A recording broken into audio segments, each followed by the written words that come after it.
পরিস্থিতি জানাবেন। যথিকা আমি এখন রয়েছি মানিকগঞ্জ সদর উপজেলার ভাটবর সবজির আড়তে। এখানে মূলত একেবারে ভোর থেকেই বেচা বিক্রি শুরু হয়, চলে সকাল ৯টা পর্যন্ত। তো ভোরে যারা আসে তারা হচ্ছে পাইকারি বিক্রি করে, যারা কেনে যারা, তারাই কিন্তু এখানে আসেন। আজকের বাজার দর সম্পর্কে যদি একটু বলতে চাই যে গত সপ্তাহের চেয়ে কিন্তু এই সপ্তাহে সবজির সরবরাহ বেশ ভালো থাকা, কিন্তু কেজিতে ৪ থেকে ৫ টাকা পর্যন্ত আমরা অধিকাংশ সবজিতে এই দাম কমতে দেখেছি।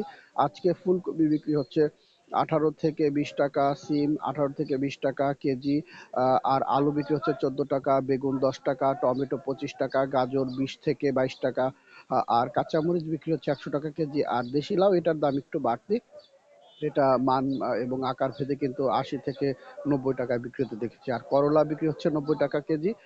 যে পেঁয়াজ, নতুন পেঁয়াজ, সেটা বিক্রি হচ্ছে 40 টাকা। লেবু কেজিতে বিক্রি হচ্ছে 80 থেকে 100 টাকাতে। আর শশা যেটা রয়েছে দেশি শশা, সেটা 50 থেকে 60 টাকা কেজিতে কিন্তু বিক্রি হতে দেখেছি। আমরা কথা বলেছি এখানকার যারা পাইকারি ব্যবসায়ী এবং কৃষক যারা রয়েছে তাদের সাথে। পাইকারি ব্যবসায়ীরা বলছেন যে মূলত বাজার দর তখনই কমে যখন সবজির সরবরাহ বেশ বাড়ে। এখানে আমরা দেখেছি যে এখন পর্যন্ত 7:30টা বাজে প্রচুর পরিমাণ সবজি কিন্তু এই বাজারে রয়েছে। অর্থাৎ ভোরের থেকেই কিন্তু মূলত অনেক বেচা বিক্রি হওয়ার পরেও কিন্তু এখন চোখে পড়ার মতো সবজি কিন্তু এই বাজারে রয়েছে। অপরদিকে যারা খুচরা বিক্রেতা, অর্থাৎ এখান থেকে যারা কিনে নিয়ে যে ছোট ছোট বাজারগুলো রয়েছে তারা কিনে, তাদের সাথে কথা বলেছি।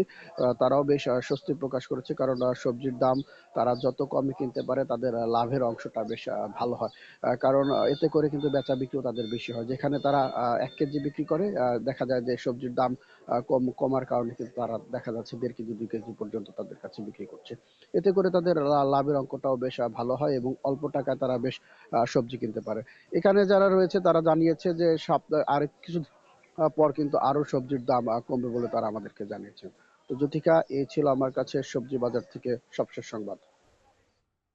বাজার পরিস্থিতি